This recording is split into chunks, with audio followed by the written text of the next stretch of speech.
ನಂದಿನ್ನೂ ಸ್ಟಡೀಸೇ complete ಆಗಿದ್ದಿಲ್ಲ, ಆವಾಗಲೇ ನಂದು ಮದುವೆ ಆಗೋಯಿತು. ನನ್ನ ಮದುವೆ ಆದಾಗ ನನಗೆ ಜಸ್ಟ್ 22 ಇಯರ್ಸ್. ಸೊ ನನ್ನ ಹಸ್ಬೆಂಡ್ಗೆ ನಾನು ಮದುವೆ ಆದ ತಕ್ಷಣ ಹೇಳಿದೆ, 1-2 ವರ್ಷ ಮಗು ಮಾಡ್ಕೊಳೋದು ಬೇಡ, ಆಮೇಲೆ ಮಾಡ್ಕೊಳ್ಳೋಣ, ಬಿಕಾಸ್ ನಾನು ಇನ್ನೂ ಓದಬೇಕಾಗಿದೆ ಅಂತ. ಸೊ ಅವರು ಕೂಡ ಏನೂ ಅನ್ನಲಿಲ್ಲ, ಓಕೆ ಅಂತ ಅಂದರು.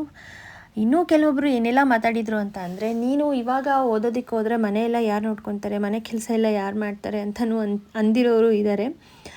But it's okay. ಸೊ ಮದುವೆ ಆಗಿ 1 ವರ್ಷದ ತನಕ ನಾವು ಆರಾಮಾಗೇ ಇದ್ವಿ.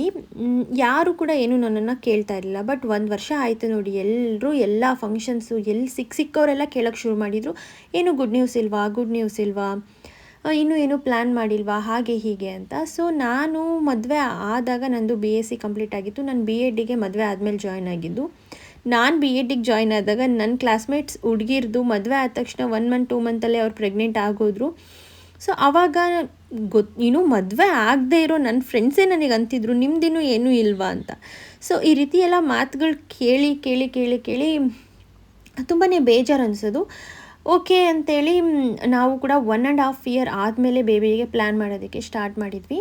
ಬಟ್ ಪ್ಲ್ಯಾನ್ ಮಾಡಿದ ತಕ್ಷಣ ಮಗು ಆಗಿಬಿಡುತ್ತಾ ಇಲ್ಲ. ಸೊ ನನಗೆ ಎಷ್ಟು ಕಾಡಿಸ್ತು ಅಂದರೆ ನಿಜವಾಗ್ಲೂ ತುಂಬಾ ಅಳು ಬಂದಂಗೆ ಆಗೋದು. 1 ಮಂತು ಕೂಡ ತುಂಬಾ ಕಷ್ಟಪಟ್ಟಿದ್ದೀನಿ, ತುಂಬ ಬೇಜಾರಾಗೋದು. ಇನ್ನು ನಾನು ಯಾವುದೇ ಫಂಕ್ಷನ್ಸಿಗೆ ಹೋದ್ರೂ ಕೂಡ ಎಲ್ಲರೂ ಅದನ್ನೇ ಕೇಳೋರು.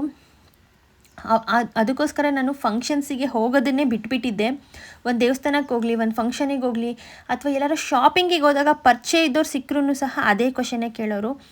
ನಾನು ಇದರಿಂದ ತುಂಬಾ ಡಿಪ್ರೆಸ್ಡ್ ಆಗಿದ್ದೆ. ಓಕೆ, ಡಾಕ್ಟರ್ನ ಒಂದು ಸಲ ಕನ್ಸಲ್ಟ್ ಮಾಡೋಣ ಅಂತೇಳಿ ನಾನು ನನ್ನ ಹಸ್ಬೆಂಡು ಡಾಕ್ಟರ್ ಹತ್ರನೂ ಕೂಡ ಹೋಗಿದ್ವಿ.